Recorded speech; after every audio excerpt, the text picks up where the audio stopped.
Desde o início dos tempos, o homem busca respostas para as maiores perguntas da vida. É um desejo ardente que leva nações e indivíduos a romper e conquistar todas as fronteiras que tem pela frente em busca do significado maior.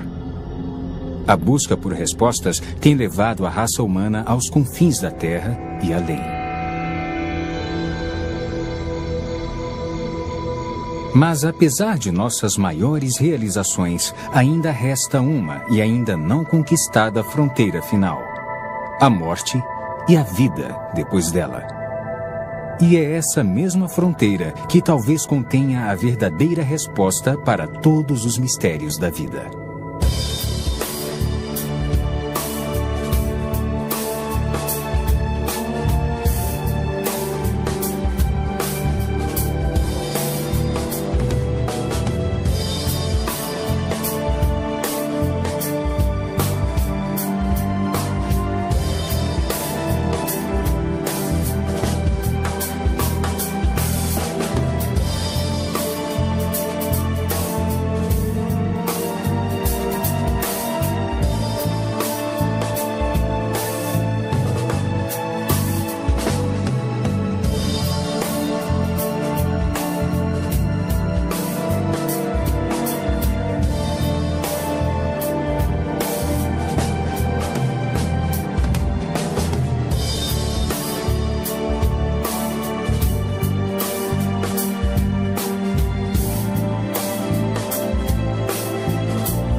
Olá, eu sou Ron Bailey. Bem-vindo ao Fenômeno Lázaro, onde buscaremos respostas para os fenômenos mais intrigantes. Existe mesmo vida após a morte? Todo mundo já deve ter feito essa pergunta pelo menos uma vez na vida. Paramos de existir no dia em que damos o último suspiro? Ou haverá algo além disso? Neste programa, nós falaremos com especialistas das áreas médica e científica, assim como com pessoas que foram e voltaram do inferno e vivenciaram um paraíso que nunca imaginaram. Por isso assistam, se puderem, enquanto estudamos o Fenômeno Lázaro. O Fenômeno Lázaro. De onde nós viemos? Por que estamos aqui? Para onde vamos? A nossa existência na Terra seria apenas uma mera questão do acaso, um ato aleatório de coincidência cósmica? Ou existe realmente outro mundo além do que vemos? Desde o início dos tempos, a maioria das culturas demonstra sua crença na vida após a morte. Os antigos egípcios acreditavam que, ao morrer, eles também fariam uma viagem para outro mundo, onde levariam uma nova vida. Por isso, pagavam grandes somas de dinheiro para terem seus corpos devidamente preservados, pois acreditavam que seriam submetidos a um teste do outro lado. Crenças semelhantes podem ser encontradas junto a grandes civilizações da Grécia e de Roma, e em várias culturas longínquas como a dos Maias, dos Incas, nas Américas Central e do Sul, a Khoisan na África do Sul e os povos aborígenes da Austrália. Mais tarde, em especial na Idade Média, a vida era dominada pelo medo dos demônios e o terror da maldição. Ao longo dos tempos, poetas e escritores interpretaram os ensinamentos de Jesus e o que os autores bíblicos escreveram sobre céu e inferno. Uma história em particular, narrada pelo próprio Jesus, era sobre o homem rico e Lázaro. Havia um homem rico que se vestia de púrpura e de linho fino.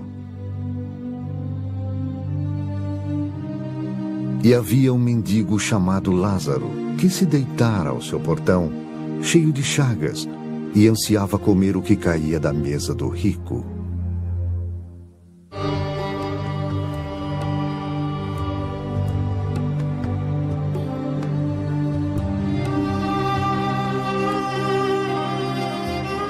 Até os cães vinham lamber suas feridas.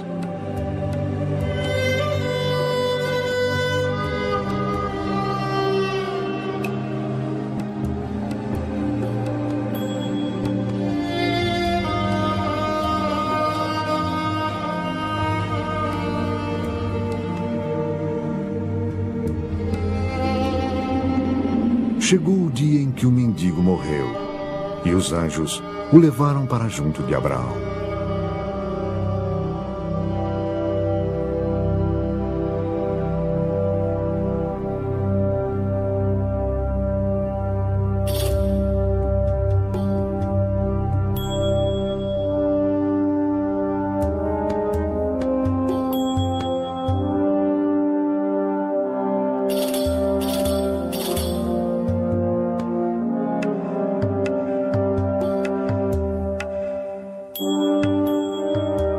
Agora, o homem rico se alimentava suntuosamente todos os dias, festejando e comendo a seu bel prazer.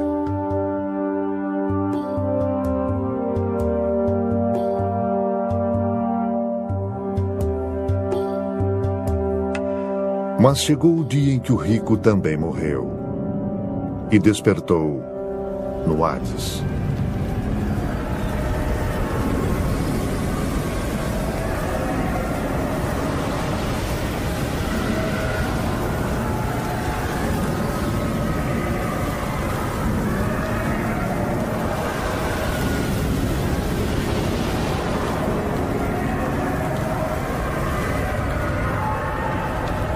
Enquanto era atormentado, ele olhou para cima e viu Abraão de longe, com Lázaro ao seu lado. Pai Abraão, tem misericórdia de mim e manda que Lázaro molhe a ponta do dedo e refresque a minha língua, porque estou sofrendo muito aqui. Meu filho, lembre-se que durante a sua vida você recebeu coisas boas, enquanto Lázaro recebeu coisas más. Agora ele está em paz e você em sofrimento. Além disso, entre você e nós há um grande abismo que ninguém pode atravessar. Abraão, mande Lázaro à casa de meu pai. Por favor, eu imploro. Eu tenho 5 irmãos. Não deixe que venham para esse tormento. Seus irmãos podem seguir o que Moisés e os profetas pregam. É o bastante para que fiquem seguros. Isso não basta. Se alguém dentre os mortos fosse até eles, e lhes falasse, eles se voltariam para Deus. Se não ouvem Moisés e os profetas, tampouco se convencerão por alguém que surja dos mortos.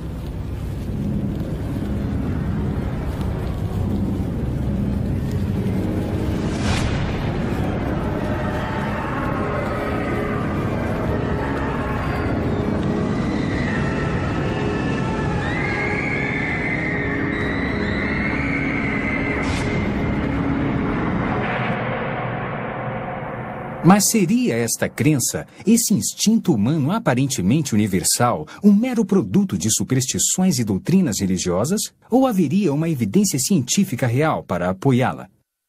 Atualmente, estudiosos e religiosos estão muito divididos.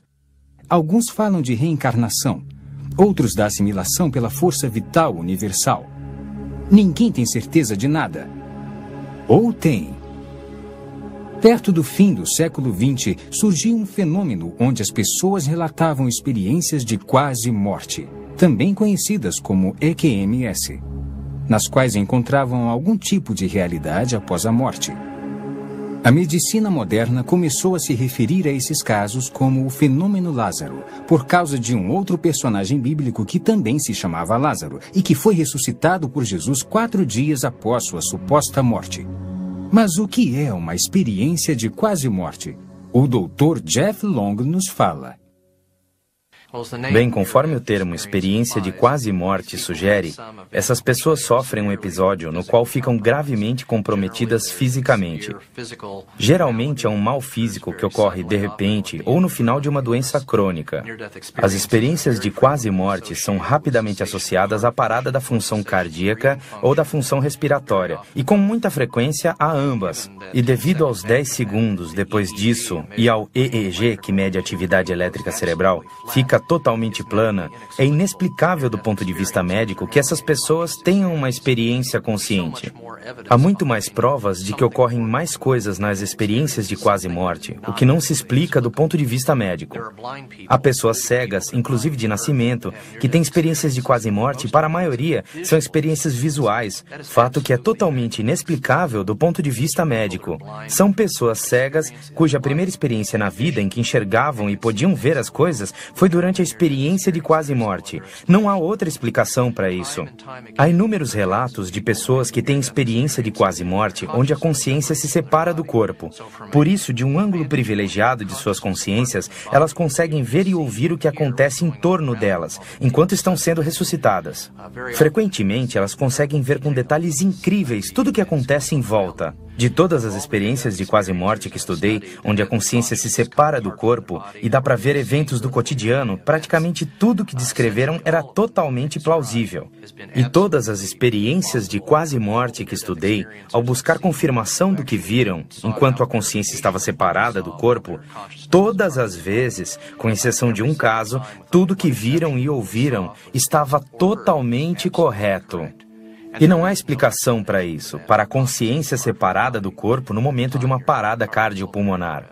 Para aqueles que pensam que as experiências de quase morte não são legítimas, gostaria de lembrar que há pelo menos de 12 a 15 milhões de americanos que tiveram uma experiência de quase morte.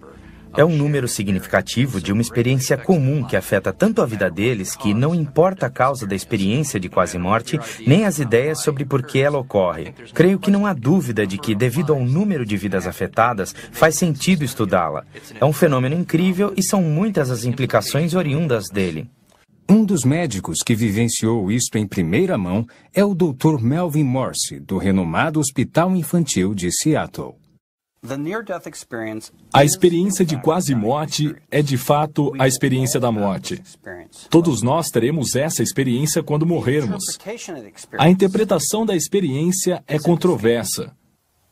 No entanto, é um fato científico, e não um sistema de crenças de que teremos essa experiência quando morrermos. Houve 3 principais pesquisas importantes de experiência de quase morte nos últimos 15 anos. E todos os 3 estudos registram que essas experiências são reais e que acontecerão conosco quando morrermos. Então, as velhas ideias de que essas experiências eram causadas por falta de oxigênio no cérebro, ou que são alucinações causadas pelo caos no cérebro no momento da morte, ou causadas por drogas que ministramos aos pacientes ao ressuscitá-los quando estão morrendo. É claro que essas ideias eram teorias científicas respeitáveis, mas acabaram não sendo verdadeiras. De fato, a experiência de quase morte é uma experiência de morte, e isso é um fato científico e não uma opinião. O Dr. Tony Lawrence, da Universidade Coventry, ressalta: a consistência dos relatos dessas experiências sugere que isso não é um mero produto de substâncias químicas do cérebro, porque os estudos de efeitos das drogas mostram que quando damos uma droga a uma pessoa e a mesma droga a outra, ocorrem 2 experiências bem diferentes. Podem haver algumas semelhanças gerais, mas não no nível em que se encontra nas experiências de quase morte. A ciência não pode dar respostas definitivas para as perguntas sobre a vida após a morte. Ainda não. Até que possa, nossa melhor fonte de informação são as experiências humanas daqueles que experimentaram a morte e viram o outro lado. Uma dessas histórias é a de Daniel Ekechuku, um pastor africano que ficou morto numa funerária por 3 dias e ainda viveu para contar a história. Vamos acompanhá-lo agora na Nigéria, onde ele conta a história de como foi ressuscitado dos mortos.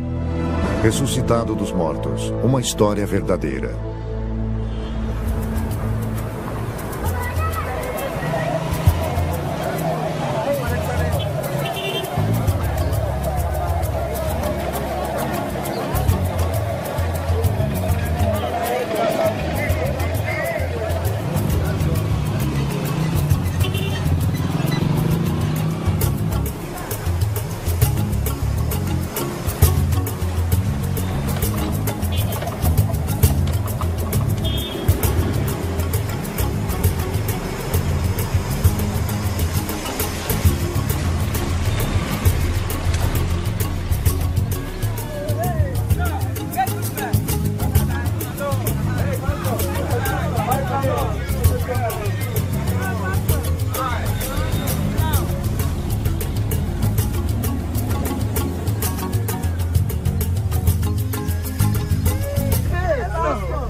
muito obrigado.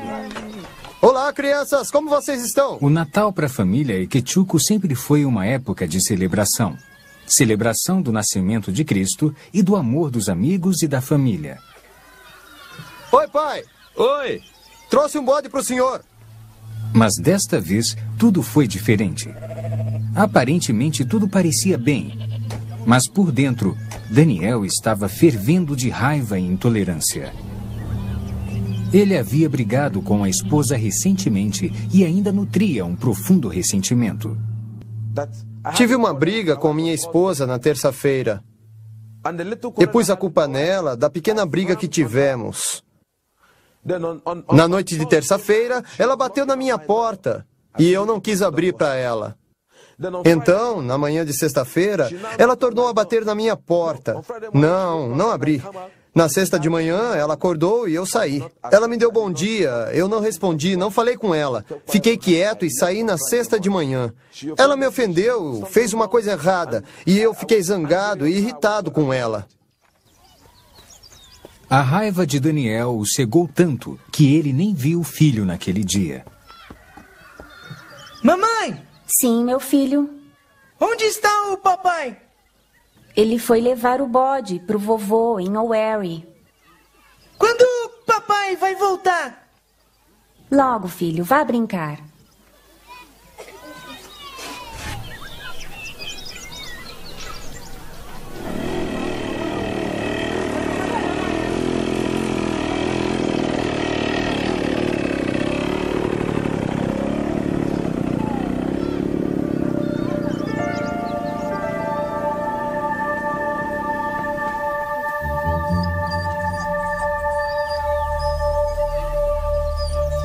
Os pensamentos de Daniel estavam confusos, como se sua mente estivesse em outro lugar.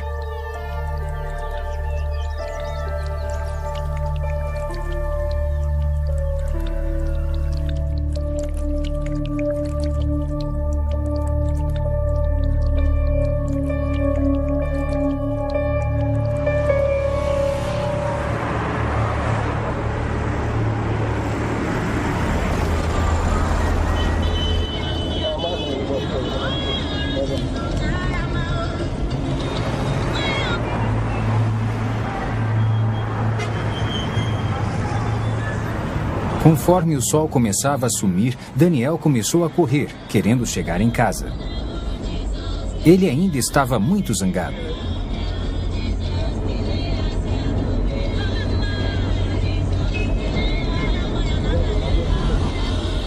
As ruas dos subúrbios da Nigéria são vergonhosamente rudimentares.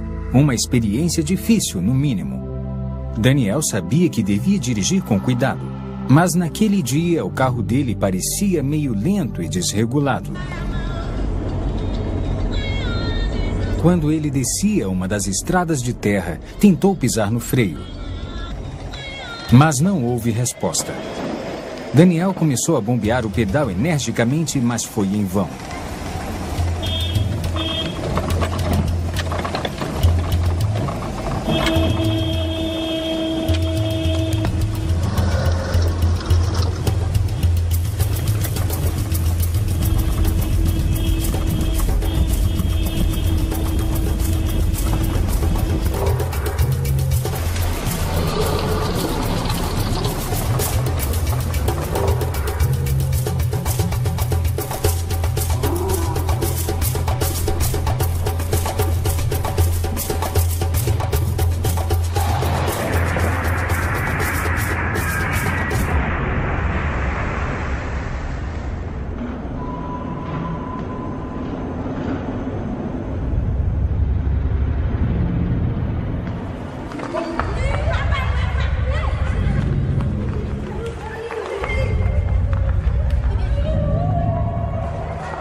Ele veio chorando me avisar que o pastor estava morto, que havia visto um grupo de pessoas carregando-o sobre as cabeças e descendo a rua.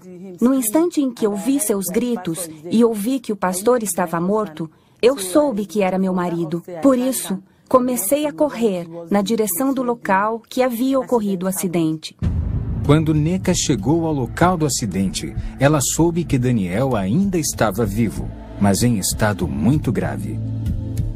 Curiosos o haviam levado para o hospital local, onde Neca o achou. Após ter sido levado para a UTI do Hospital Boronino, Daniel se recusou a ser tratado. Em vez disso, insistiu para que fosse levado até o médico da família na saída de O'Wary.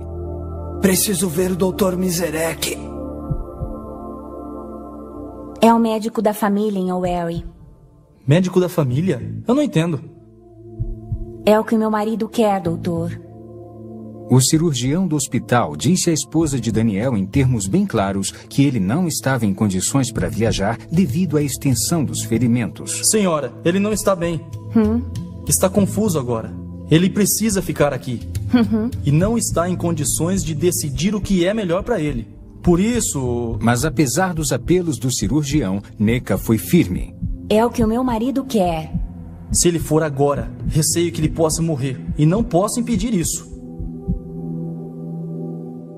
Eles nos liberaram naquela noite. Me mandaram assinar e disseram que a responsabilidade era minha. Então assinei. Assim, nós o levamos para o médico particular de O'Wary. No caminho, ele me chamou e disse que eu devia cuidar da igreja, do ministério e das crianças. Cuide das crianças e do ministério. Não tente falar. Construir uma casa para você. Por favor, não fale. Alguns são chamados mais cedo e vão embora. Quando a ambulância que me levou do hospital com minha esposa estava em alta velocidade para me levar para um hospital melhor, então, de repente, eu tive algumas sensações. Olhei para cima e vi 2 anjos. Quando Daniel viu os 2 anjos, ele quis que sua esposa soubesse. Mas o anjo fez sinal para que ele ficasse em silêncio. Na mesma hora, o poder da fala de Daniel foi arrancado dele. Neca começou a chorar, temendo que Daniel morresse. Os anjos seguraram Daniel pelos ombros e o ergueram para fora da ambulância. De repente, Daniel se viu em outro lugar com um dos anjos. Daniel, tenho muita coisa para lhe mostrar. Quando olhou, Daniel viu um lugar com uma multidão de pessoas reunidas. E a aparência era a mesma que os anjos. A cor delas era de um branco puro e seus corpos pareciam brilhar de radiação. Devido à aparência semelhante, Daniel achou que estava vendo uma reunião de anjos.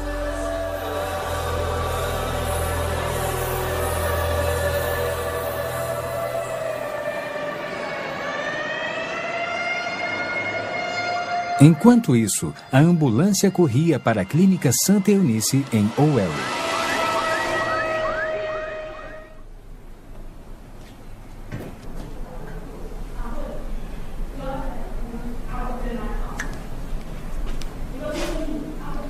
Neca e um amigo da família esperavam com muita ansiedade enquanto o Dr. José Anebunua examinava o paciente.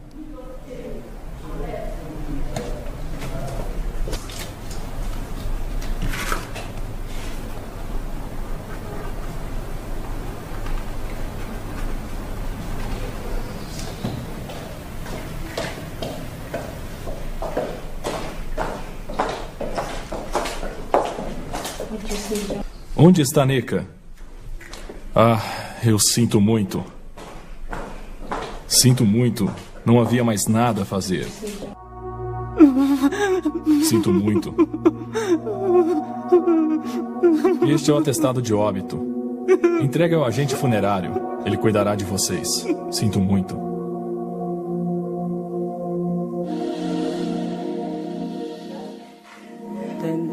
Então, naquele lugar, o médico o examinou e descobriu que ele estava morto e que não estava mais respirando. Tudo havia parado. Devíamos ir embora e levá-lo para a funerária. Eu não pude acreditar. Eu disse não, meu marido não está morto. Ele não pode me deixar assim. Esta não é uma reunião de anjos, Daniel. É uma reunião dos santos.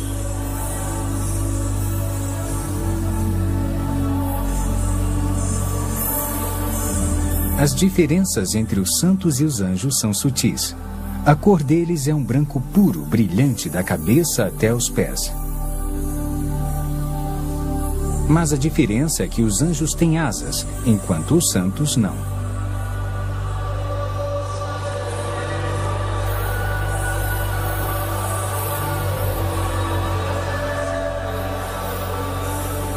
Os santos estavam adorando a Deus. Eles adoravam a Deus em uníssono e erguiam as mãos enquanto cantavam.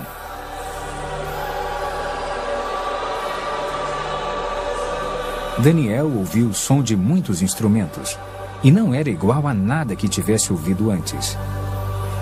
Ele desejou se juntar àquelas pessoas e seguiu em direção a elas, mas o anjo o impediu. Daniel, não vá. Tenho muito para lhe mostrar. Pegue esta pasta e registre tudo o que viu. A multidão que Daniel viu estava olhando para a luz que brilhava como o sol. Era a fonte de toda a luz que havia lá. Era uma luz bem compacta, descendo lá de cima. Agora, estavam todos olhando para aquela luz como se estivessem vendo alguma coisa lá, mas eu não conseguia olhar para aquela luz. Eu não podia olhar para aquela luz porque era muito perigosa para os meus olhos. Por isso tentei me esquivar para olhar para o que eles estavam olhando, mas não consegui ver.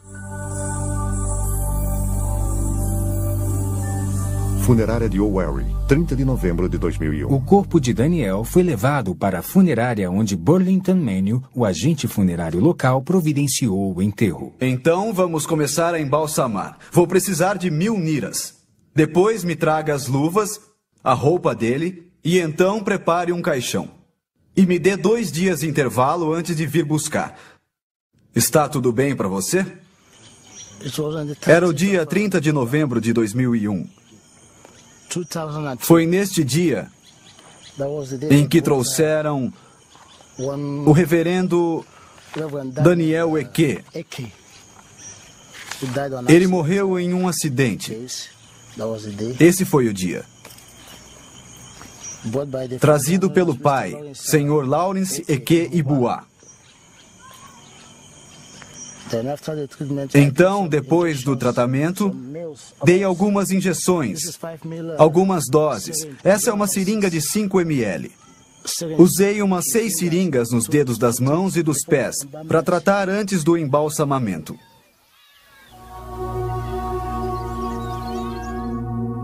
O dia 30 de novembro de 2001 foi uma data que ficou marcada para sempre no coração e mente de Neca Ekechukwu.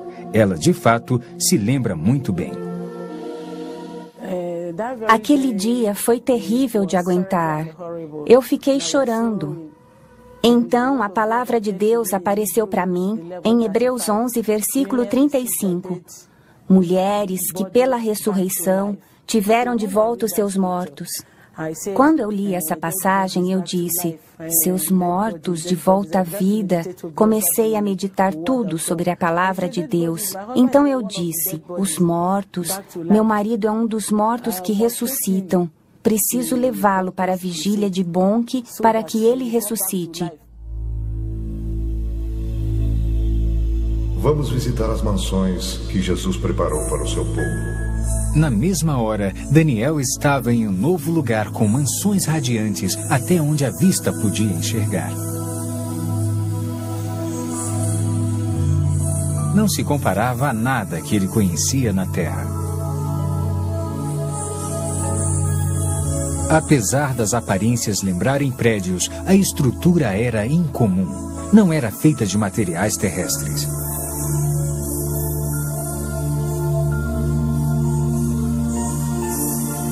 Elas pareciam estar vivas, se movendo.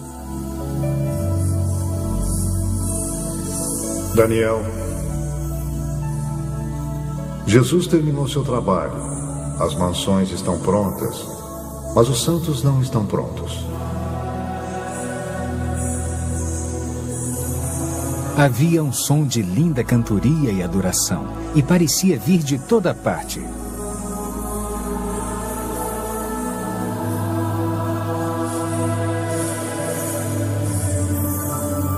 Daniel quis saber de onde vinha o canto, porque ele não estava vendo ninguém lá. Daniel, o cântico de adoração que está ouvindo está sendo cantado pelas flores.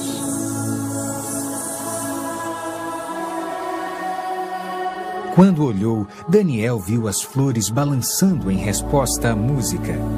Parecia de fato que estavam batendo palmas, gritando e louvando a Deus.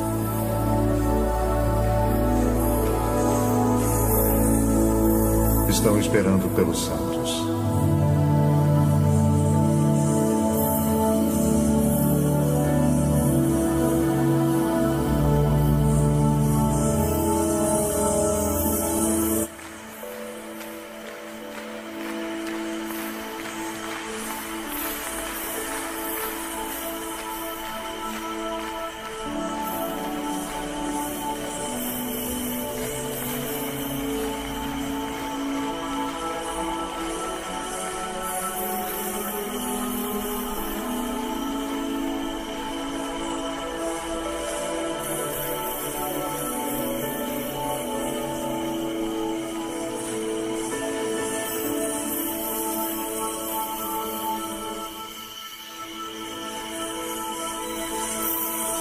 Tudo isso foi em torno de meia-noite, quando eu saí.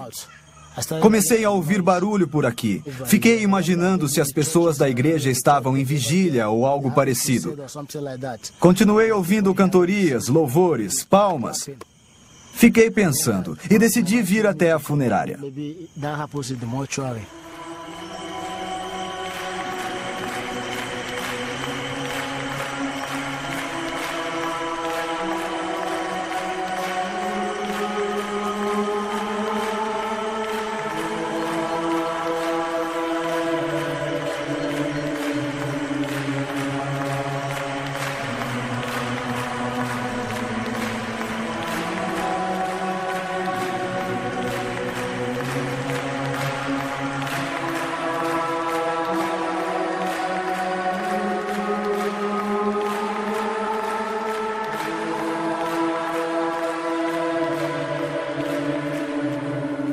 Agora, vamos visitar o inferno.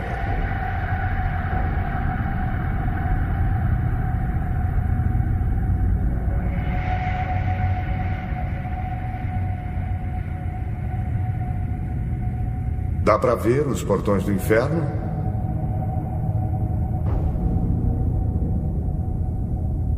O anjo ergueu a mão e, conforme ela desceu, os portões abriram com um grande barulho. Daniel podia ouvir o choro e o lamento de muitas pessoas, mas não conseguia ver nenhuma delas.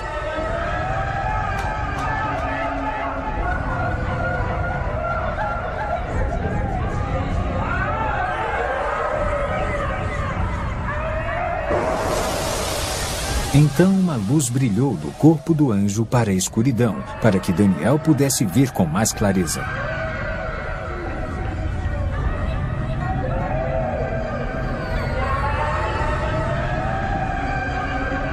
Havia muitas pessoas lá, mas ao contrário das almas do céu, a aparência delas era a mesma que haviam tido na terra. Havia pessoas de cada raça, cultura e nacionalidade.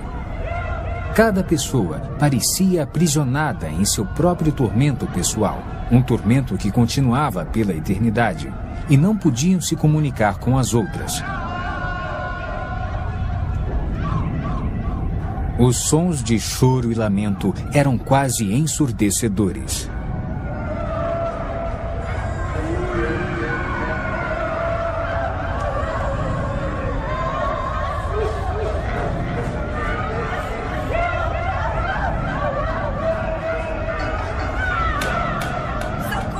De repente, todos pareceram notar a presença de Daniel e começaram a gritar-lhe pedindo ajuda.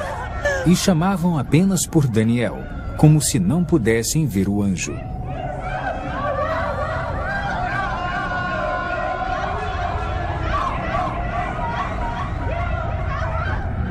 Por favor, me ajude! Sou um pastor!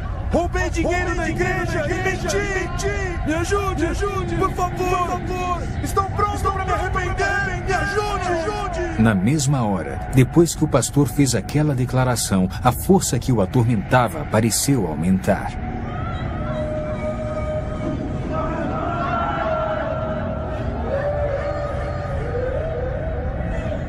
As pessoas tinham carne, mas não sangue, e quase pareciam estar pegando fogo, embora nenhuma chama pudesse ser vista.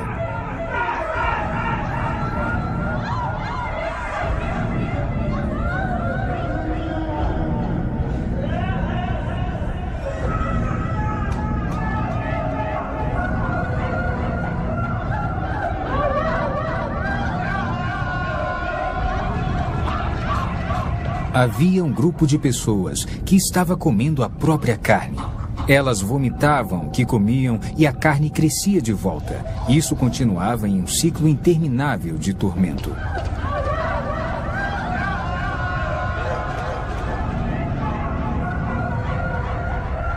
Essas pessoas que você vê se comendo praticaram bruxaria enquanto estavam na Terra. Elas se especializaram em comer carne humana e agora elas vão se comer para sempre. Elas estão colhendo o que plantaram. Aquele lugar não é bom para nenhum ser humano criado por Deus. E Deus não fez aquele lugar para o ser humano. Fez para o diabo e seus agentes. Mas seres humanos teimosos que desobedecem a Deus como o diabo também irão para lá. Deus não tem a intenção de pôr nenhum ser humano no inferno. É um lugar perigoso e mortal. Ele o criou para o diabo e a sua gente. O que viria a seguir seria uma declaração surpreendente feita pelo anjo.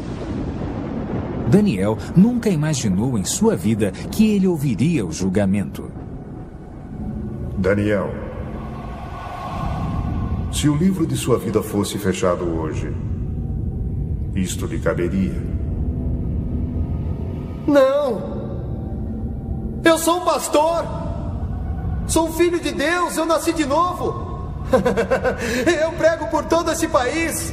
O país que eu... Não pode ser! Não pode ser! Chega! A caminho do primeiro hospital, você pediu a Deus que o perdoasse, mas não quis perdoar sua esposa. E seus pecados não foram perdoados. Trata-se de colher o que plantou. Não pode semear intolerância para com sua esposa e colher o perdão junto a Deus.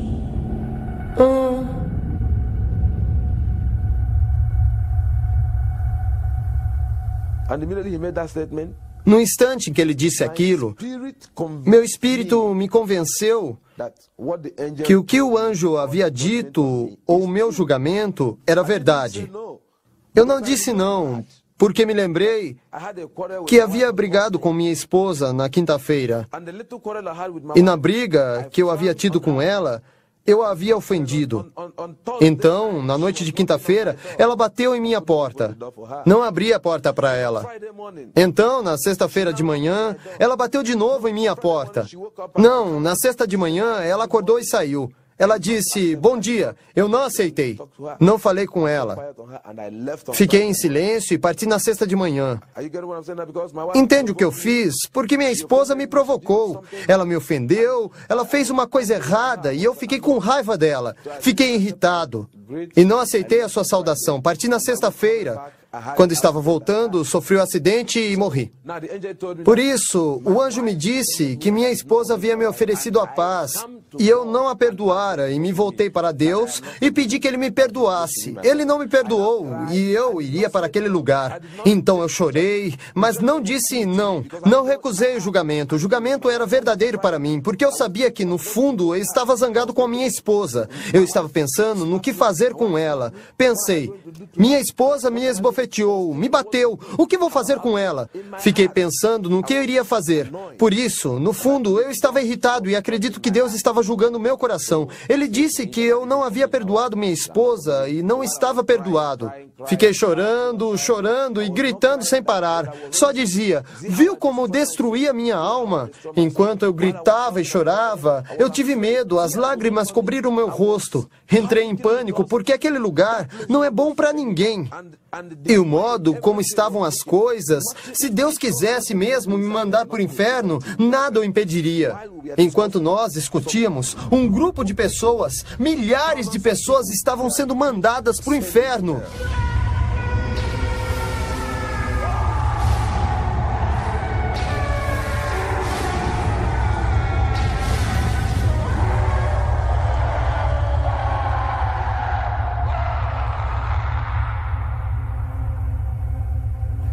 Então concluí que eu devia fazer alguma coisa para garantir que meu marido ressuscitasse. Eu acreditava que ele ressuscitaria se eu desse um passo de fé e alguma coisa boa resultasse disso. Papai? Papai? Hã? Vamos levar o corpo dele para a igreja. O quê? Vamos levar o corpo de Daniel para a igreja. Ada, minha filha. Daniel está morto. Ele partiu. Ele vai ressuscitar, eu sei que vai. O sogro de Neca recusou seu pedido de tirar o corpo da funerária. Mas, enquanto isso, do outro lado da cidade, tudo funcionava milagrosamente em favor dela.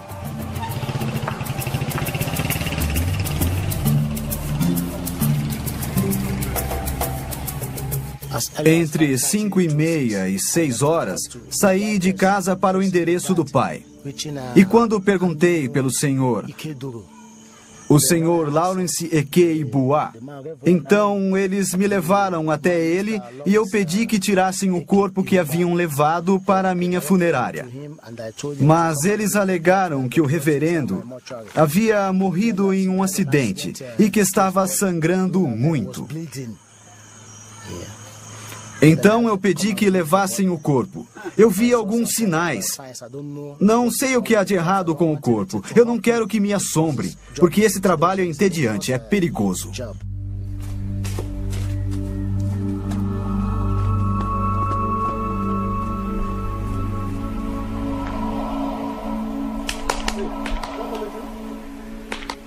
Bom dia. O que o traz aqui tão cedo? Quero aquele corpo fora da minha funerária. Por quê? Por quê? Aconteceram coisas na noite passada. Que coisas? O que aconteceu? Havia música vindo da sala dele.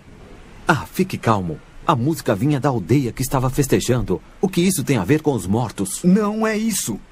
O que exatamente? Eu não sonhei, está bem? Havia música vindo da sala dele.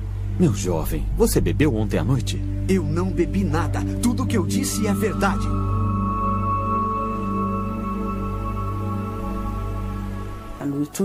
Então, nós o tiramos da funerária, o vestimos e o colocamos dentro do caixão. Depois saímos de Owerri e seguimos para Onisha. Entraram na gloriosa catedral, Missão da Graça de Deus, onde nosso reverendo Bonk fazia uma vigília. Eles disseram, vamos pedir a Bonk que ore por ele para que ele se levante de novo. Eu comecei a rir. Eu disse, está bem, me dê o dinheiro. Ela foi buscar o dinheiro e zerei a conta. Então vestimos o corpo e pedi que meu assistente me ajudasse. Contrataram uma ambulância. Eles pegaram o caixão branco dentro da sala e eu disse, está bem, eu vou com vocês, quero testemunhar. Talvez seja o poder de Deus ou o que for, eu saberei. Quando chegamos com a sirene, houve muita tensão. O pessoal da segurança queria uma autorização do governo local ou do governo federal que estava com Bonk. Achavam que éramos pessoas ruins, queriam matar Bonk, como na outra vez. Me empurraram para todo lado. Resisti aos empurrões e àquela tortura. Me insultaram e xingaram de tudo que foi nome, mas cederam na hora em que disse que ele estava morto, que era um homem de Deus, que as pessoas não deviam me matar, que ele havia sofrido um acidente e morrera, e que deviam nos deixar levá-lo para dentro para que Bonk pudesse orar por ele, e que eu acreditava que ele iria voltar à vida. Os seguranças não deixaram que entrassem no local, achando que podiam ter uma bomba no caixão. O cortejo foi conduzido para um local atrás da igreja. Daniel foi retirado do caixão e colocado sobre uma mesa. As pessoas começaram a orar por ele, pedindo a ressurreição. Então o anjo disse que ia me mandar de volta ao mundo para advertir esta geração, porque seria o último aviso para ela.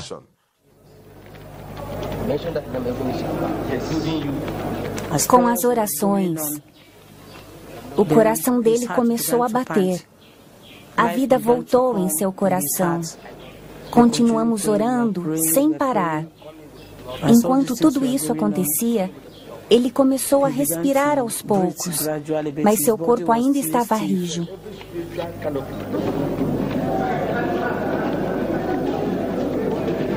Eu me vi sendo segurado por muitas pessoas. Eu estava despido, só estava de calças. Tiraram a minha veste. Eu vi uma multidão, mais de 20.000 pessoas. Olhei para a esquerda e para a direita. As pessoas gritavam, choravam, algumas louvavam a Deus. Então eu olhei à minha volta, não conseguia entender o que estava acontecendo, porque para mim eu estava caindo e quando abri meus olhos, vi todas as mãos me segurando. As pessoas que estavam lá disseram que eu dei um pulo. Lá está o caixão. Como? Mas já faz 3 dias que ele está aqui na funerária. É mesmo, 3 dias aqui neste caixão. Não dá para acreditar, não dá uma coisa dessas. Eu vi a grande catedral, era muito grande, olhei em todas as direções e havia muita gente. Algumas gritavam, outras diziam caixão, outras diziam funerária, outras 3 dias. Eu não entendia o que estava acontecendo, porque para mim não havia se passado mais que 15 minutos. Por isso, não entendia por que estavam dizendo 3 dias. Para mim, não houve dia nem noite, houve apenas aquele momento em que eu vivi.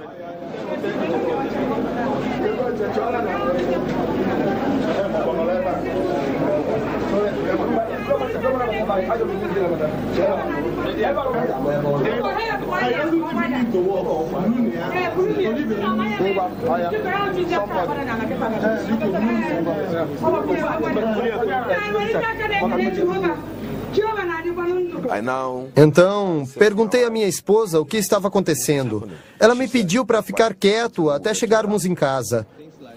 Eles me trouxeram para casa, este lugar com minha esposa. Quando eu entrei no quarto, era 2 de dezembro. Perguntei à minha esposa o que estava acontecendo. Porque falaram do caixão, 3 dias e funerária. O que estava acontecendo? Então, minha esposa começou a olhar o meu corpo e onde haviam injetado as drogas. Ela então me perguntou se eu sabia que eu morri. E este é o atestado de óbito. E quando eu saí da ambulância, eles foram ao hospital, onde o médico confirmou que eu havia morrido e que haviam usado o equipamento para verificar, como podem ver, verificaram o batimento cardíaco, tudo, pupilas. E de acordo com o médico, e após verificar tudo, ele confirmou que eu estava totalmente morto. Ele entregou a eles o atestado para que me levassem. Aqui diz, levar para a funerária.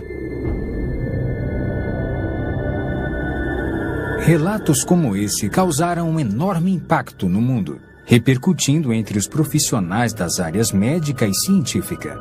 No passado, tais eventos eram vistos como alucinações, causados por hormônios produzidos pelo corpo durante um trauma, mas os especialistas não estão tão convencidos. As alucinações costumam ser experiências bastante desordenadas e não se comparam às ações organizadas e estruturadas que se tem na experiência de quase morte.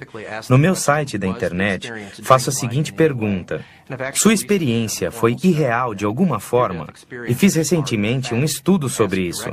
Os que viveram experiências de quase morte são enfáticos quando perguntamos diretamente: sua experiência foi real de alguma forma? E a resposta é um sonoro não. Nem chega perto de um sonho. Os sonhos saltam um pouco. Não costumam ter ordem nem estrutura. Com frequência, ele termina sem chegar a uma conclusão lógica na sequência dos eventos. Isso não acontece na experiência de quase morte.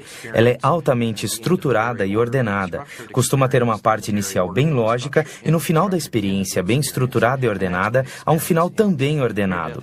E é quando a experiência termina. As experiências de quase morte não se parecem em nada com sonhos. Se você teve uma experiência de quase morte assustadora, não há dúvida de que quando tem essa experiência, isto o obriga a olhar para dentro de si mesmo. É uma coisa que abala a sua vida de forma avassaladora. Você precisa pensar: por que isso aconteceu? Isto é a realidade? Ela o obriga a entender o que é a realidade que acontecerá quando morrer. O Dr. Richard Kent, um médico aposentado, estuda a experiência de quase morte há muitos anos, viajando pelo mundo e escrevendo livros sobre o tema. Dos 300 casos que ele estudou, um total alarmante relata a existência de um mundo semelhante ao encontrado por Daniel Ikechukwu. É um lugar terrível e horroroso. Um lugar onde as pessoas estão apavoradas, assustadas. As pessoas, mesmo as que viram o inferno, até anos mais tarde, se horrorizam com o que viram lá. É um lugar de terror. Devo ter entrevistado mais de 300 pessoas que tiveram essas experiências. E todas elas mudaram dramaticamente. Suas vidas mudaram com essas experiências de quase morte. Não se pode afirmar isso quanto às alucinações. Estas simplesmente não são experiências transformadoras. Enquanto nas experiências de quase morte você se encontra com Jesus Cristo, ou vê o céu ou o inferno, elas são dramáticas, instigantes e quase invariavelmente a vida das pessoas se altera em função dessas experiências. Pessoalmente, também devido ao fato de que os relatos de quase morte são tão semelhantes, não apenas entre si, mas também com a Bíblia, acredito que sejam eventos reais e que as pessoas estão descrevendo eventos reais.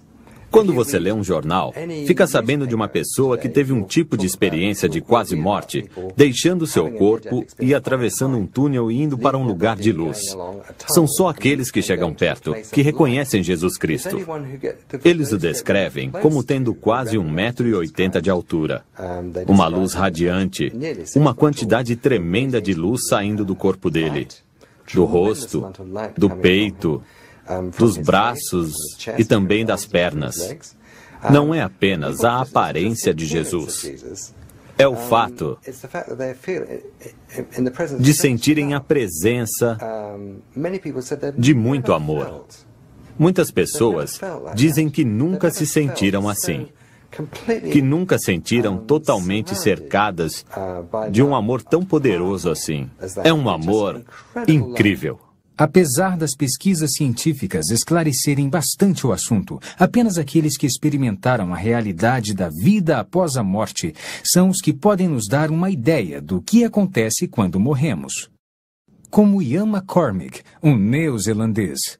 Ele passou por uma experiência transformadora em consequência de seu fantástico encontro com a morte e a vida depois dela. Fato ou ficção? Você decide. Depois de ver o próximo episódio. Uma breve visão da eternidade. Uma história verdadeira.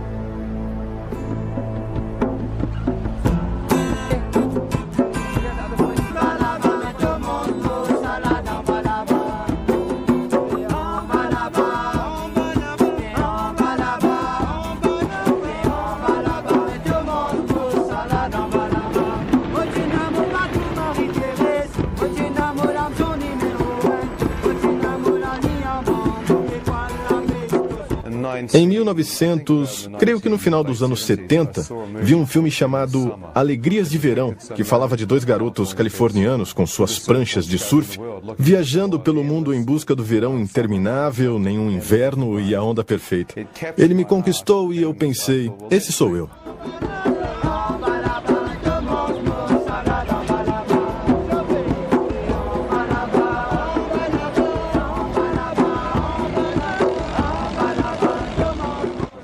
Viajei durante 2 anos pela Austrália, sudoeste da Ásia, Bali, Sri Lanka, Malásia, e fui parar numa pequena ilha chamada Maurício. Lá havia um ótimo surf e local para mergulhar. Eu surfei e mergulhei e levei a vida dos pescadores crioulos Simone e Daniel, do Dune, num lugar chamado Baía de Tamarim.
Oi, pessoal. Ei, espere, Ian. Vamos mergulhar essa noite? Mergulhar essa noite? É. O tempo não está muito bom. Está sim. Está bem.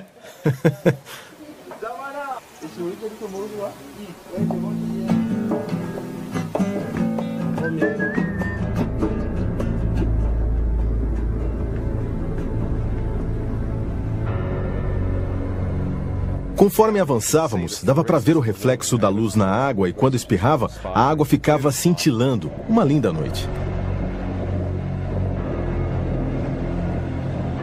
Fomos até Rivière Noire, que fica no Recife externo, e paramos.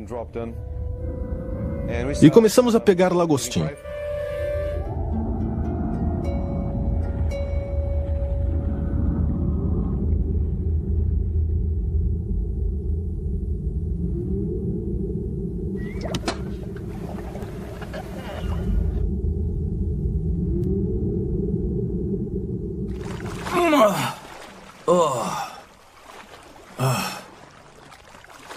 Que bichinho é esse?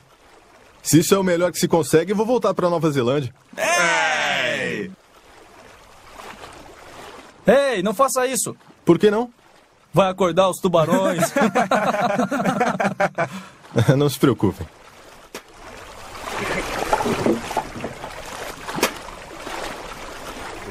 Escurecia cada vez mais conforme as nuvens chegavam. Não havia luar nem muita luz na água.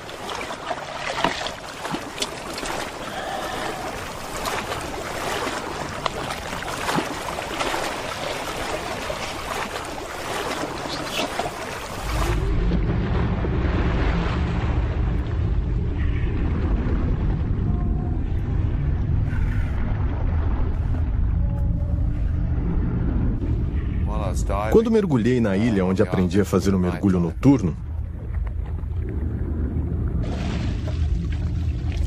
costumava mergulhar no Recife externo.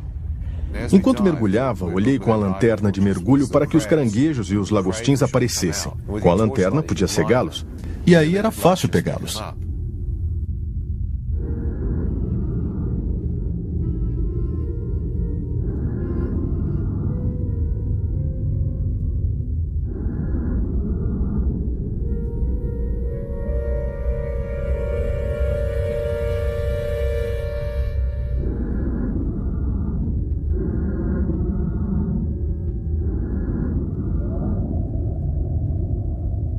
Quando olhei em volta, começaram a surgir algumas águas vivas em forma de cubo, dedos como tentáculos. Pensei, isso é uma água viva? Deve ser. Então toquei nela e vi que era. Quando passei nadando, não sabia de que havia tocado possivelmente na mais mortal. Para alguns, a segunda criatura mais mortal que o homem conhece, uma cubozoa. Obviamente, por causa da forma de cubo, era transparente, na forma de um sino com cubo, como um cubo por baixo, um sino com dedos como tentáculos saindo. Na verdade, pensei se tratar de um choco transparente. Era uma água viva muito diferente. Alguma coisa bateu no meu braço e me picou. E parecia que milhares de volts de eletricidade entravam no meu braço. Isso me sacudiu bastante na água.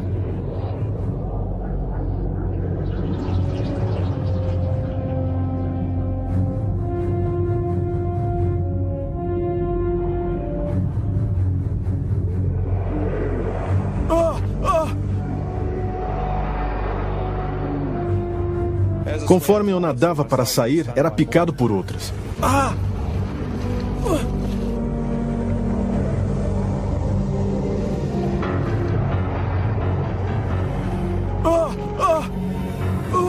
Fui picado uma quarta vez.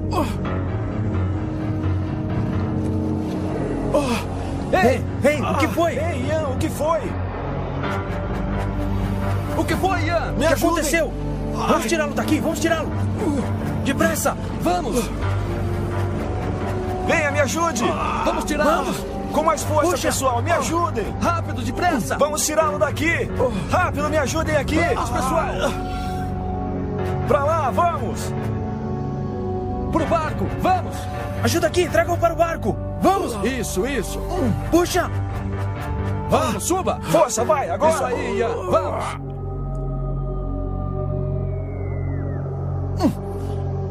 Vamos, pessoal. Vamos. Força, Puxa. vai, agora. Isso aí, Ian. Vamos.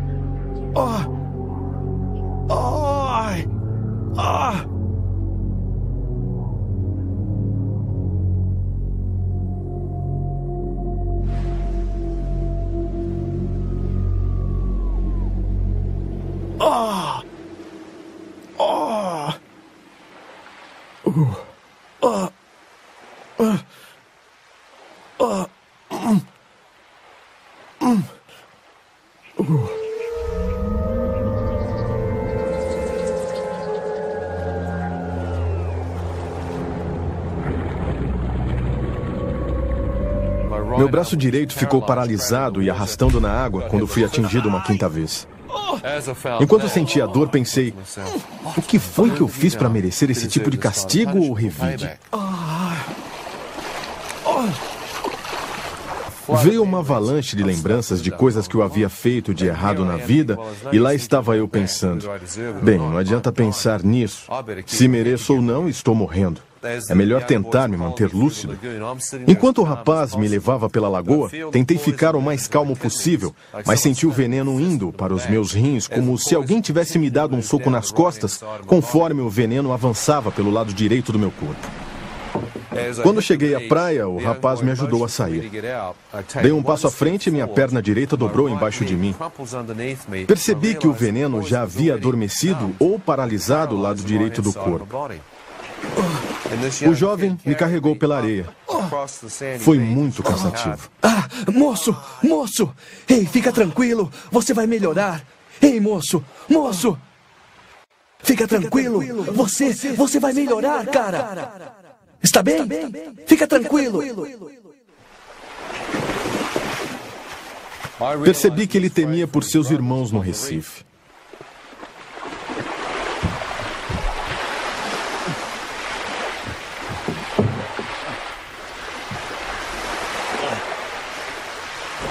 Me deitei no chão. Comecei a me sentir muito fraco e cansado.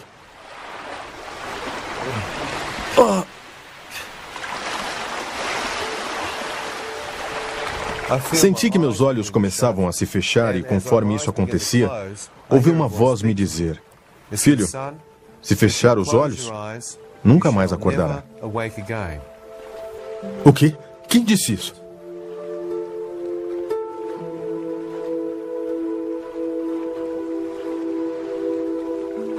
Quando olhei para a direita esperando ver um homem ao meu lado, não havia ninguém lá. Foi estranho. Eu sabia que tinha ouvido uma voz falando comigo. Se fechar os olhos, nunca mais acordará. Significa que vai morrer. Por que está querendo dormir, idiota? Isso é um coma. Não pode dormir. Precisa da antitoxina. Sabia do ponto de vista intelectual que isso era como uma tábua de salvação.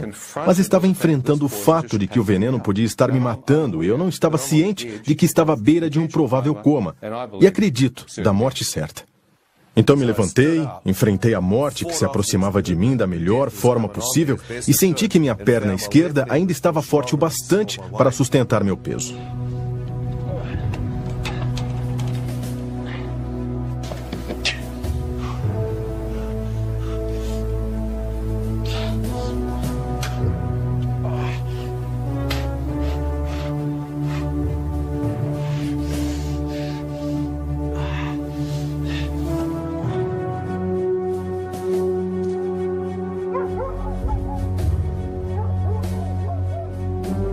Andei por algum tempo e coloquei meu peso no lado esquerdo do corpo e me encostei na estrada para esperar ajuda.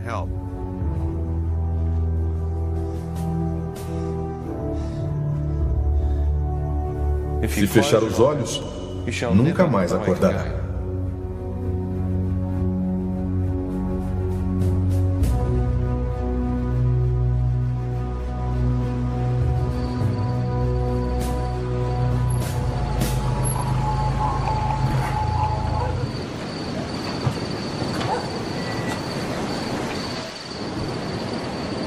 Ei!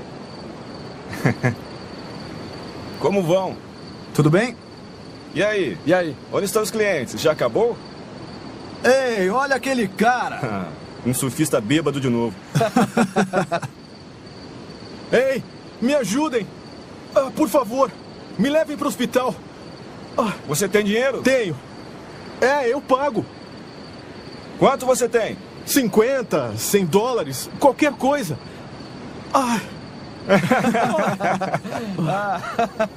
Vocês bebem demais.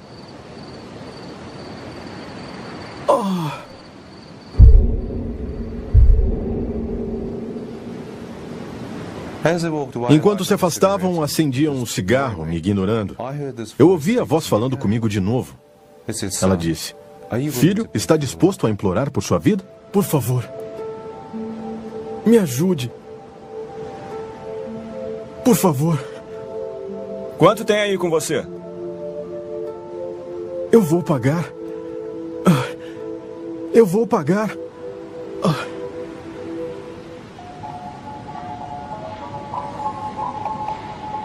Como pretende me pagar? Não se preocupe, eu vou pagar, eu prometo. Onde está hospedado? Estou num bangalô, na Baía de Tamarim. Está bem, vou deixá-lo na Baía de Tamarim. Espere. Hospital. Você não tem dinheiro. Eu vou deixá-lo lá.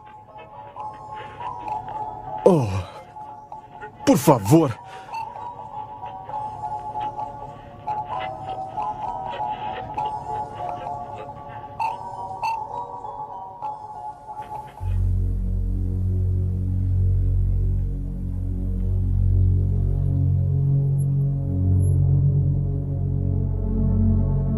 Agora me dê o dinheiro. Por favor, me leve para o hospital. Vamos, me dê o dinheiro. Por favor. Cadê o dinheiro? Sai do carro, anda. Não. Por que fez isso Por comigo? favor. Anda, sai do carro. Quando saí do carro, não acreditei no que estava acontecendo. Por favor.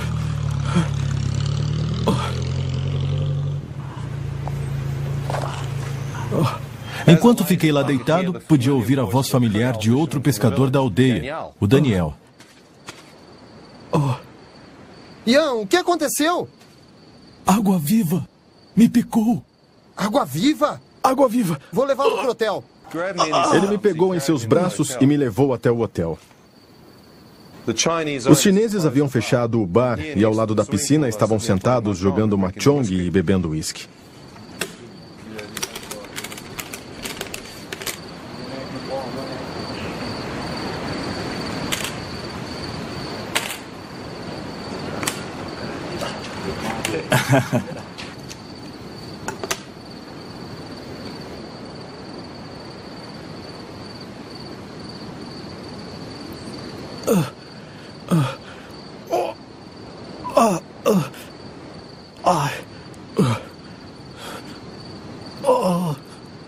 Ei, Branquelo, o que há com você? Está drogado? Não. Foi água-viva. Hospital. Por favor. Preciso ir para o hospital. Hospital. Ei, o que foi? Que rapaz idiota. Por que fica furando o braço com seringas? O quê? Busque algo para ele beber. Estou com frio, por favor. Frio. Preciso de um cobertor. Esses caras pensam que eu sou viciado em drogas e estou quase morto.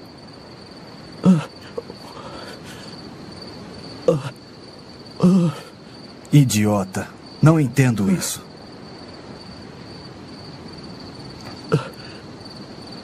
Frio. Muito frio. Me ajude.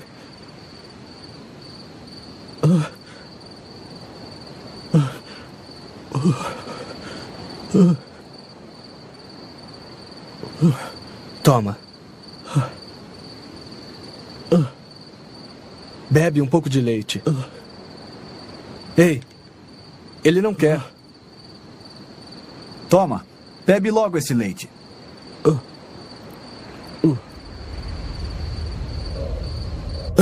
Me leva para o hospital no seu carro, por favor. Me leva no seu carro. Não. Fica aí esperando a ambulância se quiser. Ele quer ir no meu carro.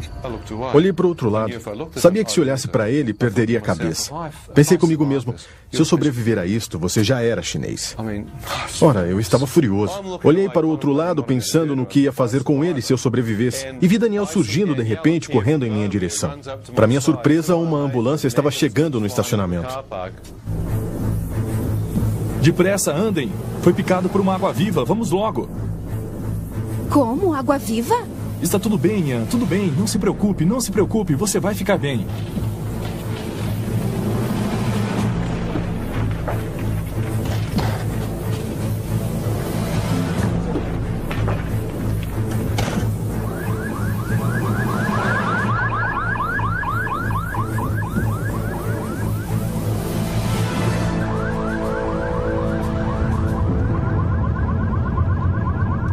Enquanto corríamos para o hospital, comecei a ver dentro da ambulância o que parecia ser um menino pequeno de cabelo branco.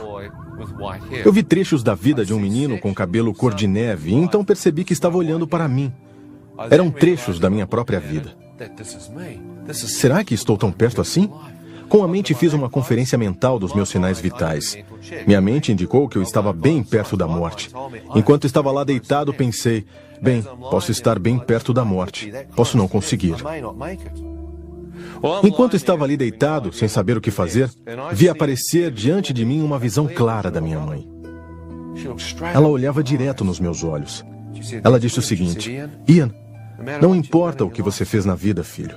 Não importa quão longe esteja de Deus. Se você chamar Deus de coração, Ele o ouvirá e o perdoará. Pensei, se houver um Deus, qual é? Já havia visto milhares. Havia viajado pela Ásia, em Sri Lanka, Borá, Baturi.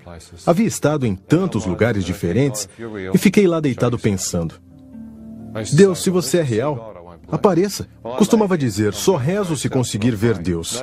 Enquanto estava deitado, pensei, apareça que eu rezarei. Nenhum rosto apareceu. Minha mãe continuou dizendo, ore de todo o coração.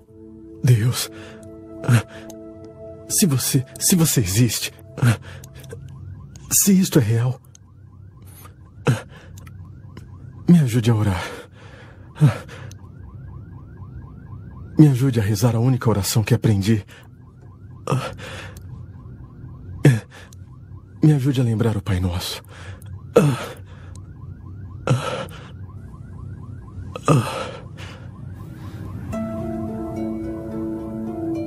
Ao dizer isso, as palavras começaram a surgir diante dos meus olhos. perdoai-nos as nossas ofensas e pecados. Pensei, como é que Deus pode me perdoar? É tarde demais. Fiz muitas coisas erradas.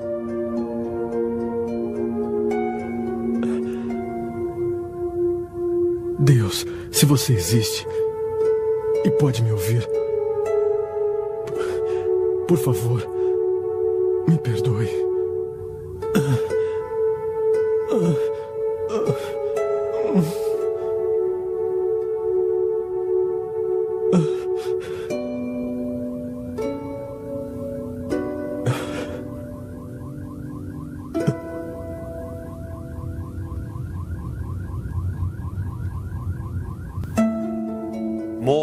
Surgiram mais palavras. Perdoai aqueles que o ofenderam e pecaram contra você. Achei que era para perdoar outras pessoas. Posso fazer isso. Não sou uma pessoa vingativa por natureza. Deus, posso perdoar qualquer um. Não importa o que me fez. Perdoo aqueles que pecaram contra mim. Quando eu disse isso, o rosto do taxista indiano apareceu na minha frente. Mas o que esse homem está fazendo aqui? A voz disse: perdoa este homem por tê-lo expulsado de seu táxi e o deixado para morrer na beira da estrada? Não, deve estar brincando. Como perdoá-lo? Estava furioso com aquele sujeito e no instante seguinte o rosto do chinês apareceu na minha frente. Mas o que ele está fazendo aqui? A voz disse: perdoa este homem por não levá-lo de carro esta noite e deixando-o para morrer no hotel? Não. Conforme eu via esses dois rostos, pensava, mas o que está havendo? Isso não é uma oração estúpida qualquer. Eu podia estar falando com alguém que poderia ser Deus. Na verdade, essa voz estava personalizando essa oração para mim.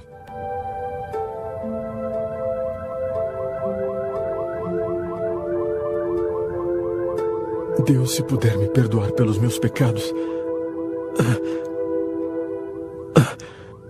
perdoarei o que aqueles homens fizeram comigo. Seus rostos desapareceram na mesma hora. Vieram as próximas palavras: seja feita a vossa vontade, assim na terra como no céu. Vossa vontade? Eu tinha minha própria vontade. Então eu disse: Deus, preciso saber qual a sua vontade. Mas se me ajudar a passar por isso, eu buscarei, acharei e o seguirei, honrando-o todos os dias da minha vida. Quando eu disse isso, todo o Pai Nosso apareceu diante de mim. E pela primeira vez na minha vida, tive uma revelação total do que significava. Venha a nós o vosso reino, seja feita a vossa vontade. E fiquei lá deitado sentindo uma paz incrível. Sabia que de alguma forma aquela oração havia mudado completamente o levantar, o sentar e o ajoelhar repetitivo da liturgia. Eu orava de verdade no meu eu interior.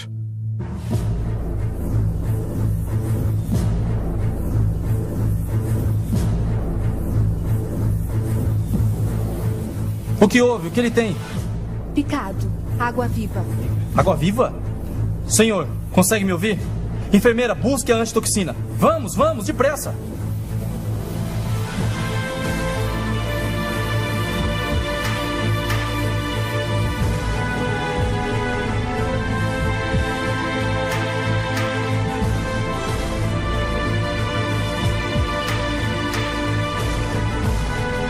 Tente ficar acordado. Apliquem a antitoxina para o veneno.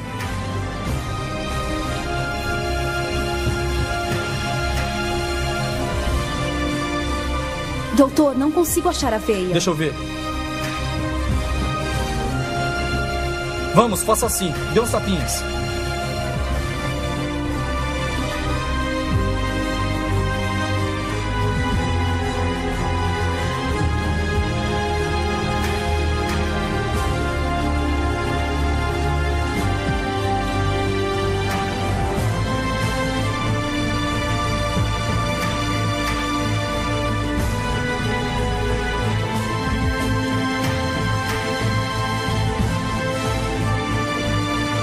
É tudo o que podemos fazer por você no momento. Lute, combata o veneno, tá?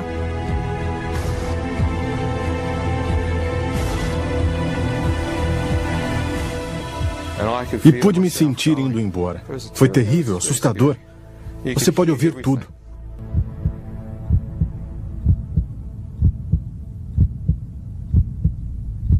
Enquanto estava lá deitado e ouvia os médicos à minha volta com enfermeiras e enfermeiros, senti que era muito difícil manter os olhos abertos. Eu não conseguia mantê-los abertos. Eu me lembro de fechá-los e pensar, vou descansar por alguns instantes e então tentarei de novo.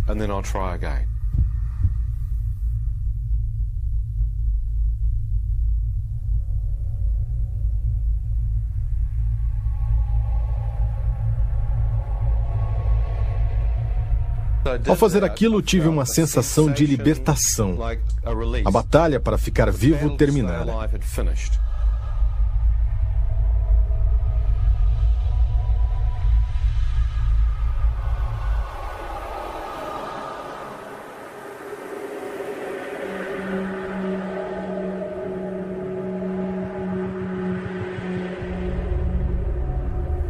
De repente, me vi de pé, bem acordado. Sabia que estava acordado. O problema é que estava totalmente escuro. Pensei, por que os médicos apagaram as luzes? Que espécie de hospital é este? Enquanto eu estava ali pensando por quanto tempo ficara dormindo enquanto as luzes se apagaram, pensei, não tenha medo, deixe seus olhos se acostumarem com o escuro. Talvez tenha acordado muito rápido. Fiquei olhando e pensando que minhas pupilas haviam dilatado. Não havia luz. Não conseguia ver nada. Estava tudo preto, como um quarto escuro. Pensei, tudo bem, deve haver uma luz aqui em algum lugar. Então me virei 360 graus tentando ver se havia alguma luz. Não conseguia ver nada. Quando fui para a direita, não conseguia achar a parede. Pensei, estranho, me mudaram de quarto? Então comecei a recuar para a esquerda, tateando em busca da minha cama. Não achei, pensei. Que idiota, perdeu sua cama. Como conseguiu fazer isso?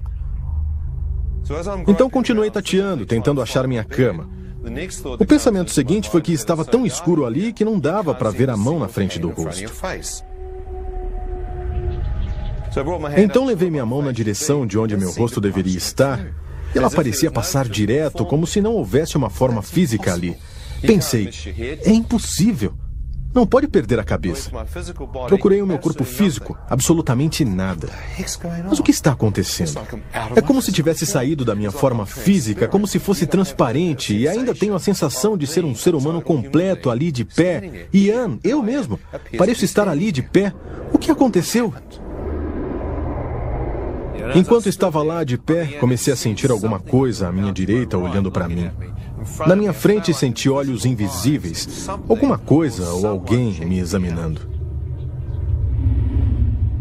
A escuridão tinha uma presença diabólica. Um mal assustador, transgressor, imperava na atmosfera.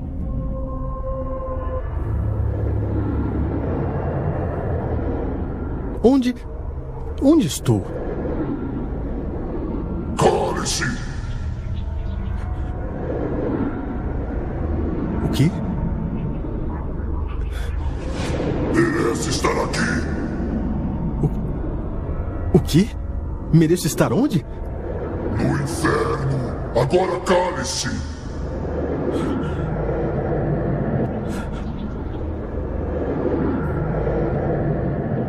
Enquanto estava ali, vendo que poderia estar mesmo no inferno, um facho de luz radiante invadiu a escuridão acima de mim.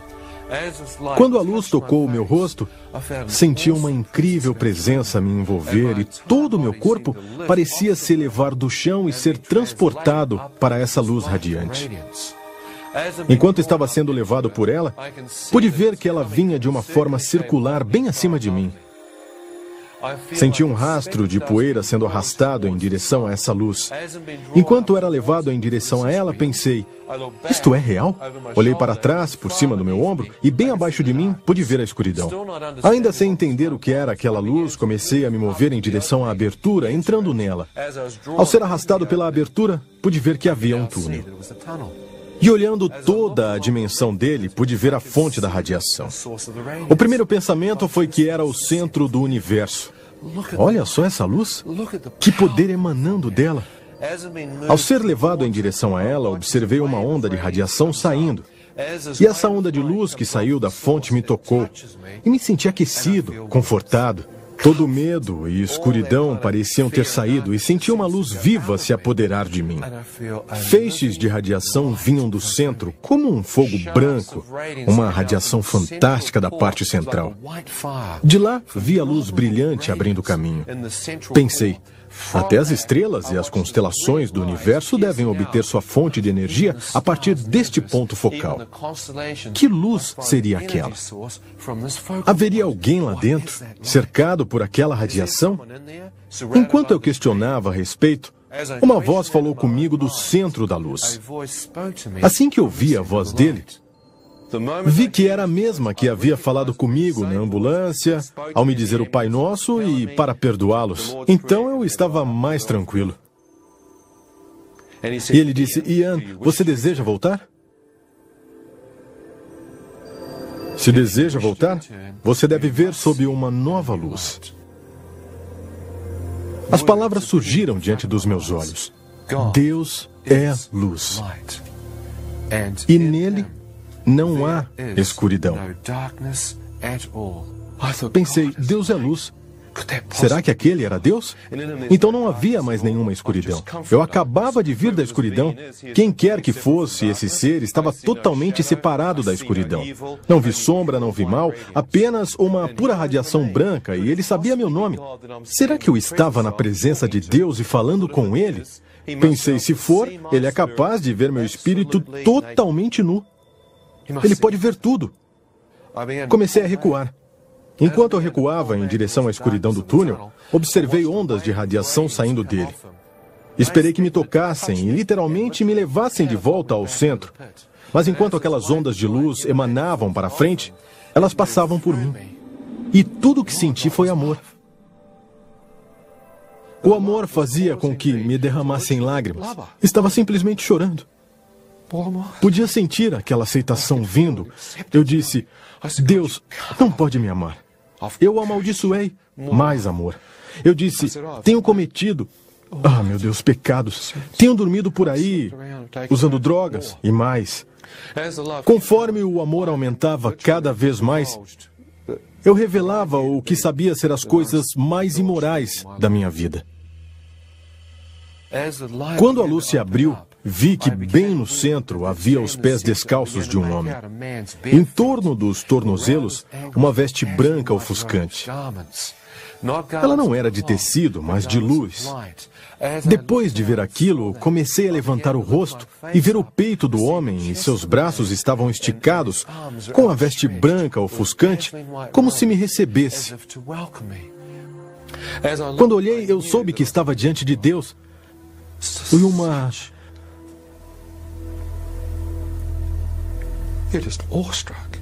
É uma grande emoção. Não dá para ficar preparado. Não há como se preparar para ver isso. Eu apenas fiquei parado em total admiração.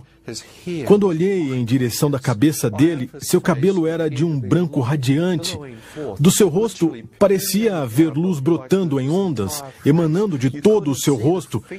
Não dava para ver os traços desse rosto porque a luz era 10 vezes mais brilhante que toda a luz que havia visto e estava emanando do seu rosto. Comecei a caminhar em direção a ele. Tive vontade de ver seu rosto. Saberia que Deus era... Quando fiquei a alguns metros da sua presença, comecei a colocar meu rosto na luz.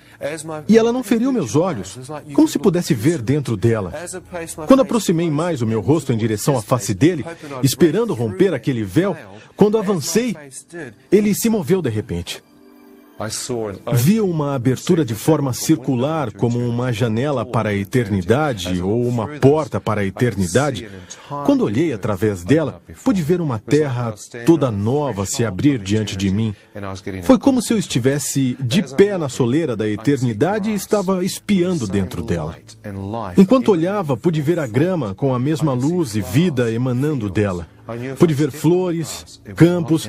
Eu sabia que se pisasse na grama não a danificaria. A cor e a energia e a vida que emanavam dela foi incrível. Vi um rio de água pura e cristalina, árvores ao longo das margens, colinas subindo para a esquerda. Olhei à minha direita, havia montanhas lá longe, o céu bem azul, bem límpido. Fiquei ali parado e disse, Isto é o paraíso. Quando olhei, senti que aquele era o meu lugar. Como se tivesse sido criado por Deus para viver ali. Pensei, por que não nasci logo aqui? Por que nasci naquela terra? Senti que havia voltado para casa. Senti que havia percorrido o mundo atrás daquele paraíso. E lá estava ele, bem diante de mim. Pensei, estou em casa. Estou em casa. Quando comecei a entrar, a presença dele voltou na minha frente e bloqueou a passagem.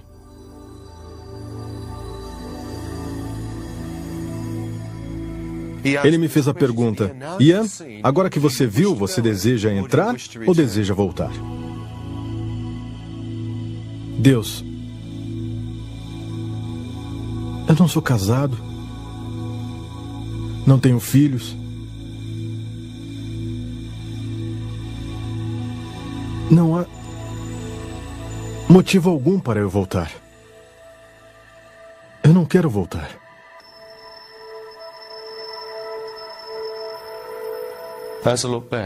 Quando olhei para trás, para minha surpresa, Deus me mostrou uma pessoa que me amava. No instante em que vi minha mãe bem atrás de mim, eu chorei. Pensei que não só havia mentido para Deus, como havia alguém que me amava. E pensei, se morri, isto está mesmo acontecendo, e eu entrar neste paraíso, na presença de Deus, será que minha querida mãe saberia que seu filho incrédulo havia orado naquela ambulância, se arrependido dos seus pecados, entregado sua vida a Deus, e que Deus havia escutado esse jovem e o convidado a entrar no paraíso? Pensei que minha mãe acharia que seu filho havia ido para o inferno, pensei que receberia um telegrama ou um fax dizendo, seu filho morreu ontem à noite, quer que ele seja enviado num caixão ou as cinzas num jarro. Pensei, se isso acontecesse, poderia destruí-la, ela sofreria tanto, perderia a família. Então pensei, aqui estou eu, que egoísmo eu passar e deixar minha mãe me enterrar.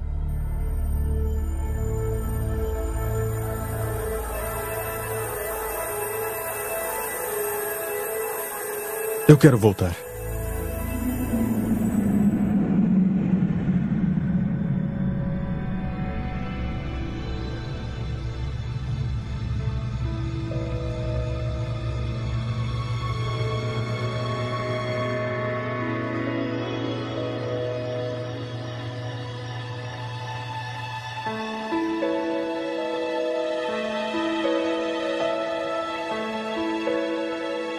Voltei instantaneamente à minha forma física no hospital com o médico que havia me tratado, segurando meu pé direito no ar com um instrumento afiado como um bisturi, examinando a sola do meu pé, mas eu não sentia nada, examinando um pedaço morto de carne.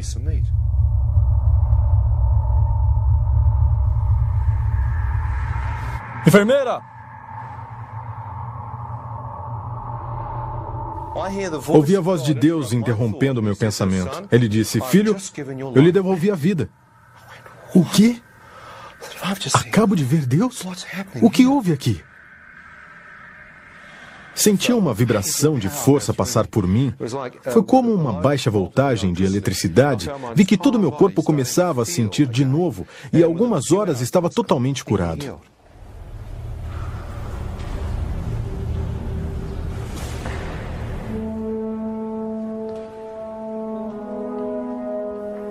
Perguntei, Deus, o que me tornei? Ele disse, você nasceu de novo.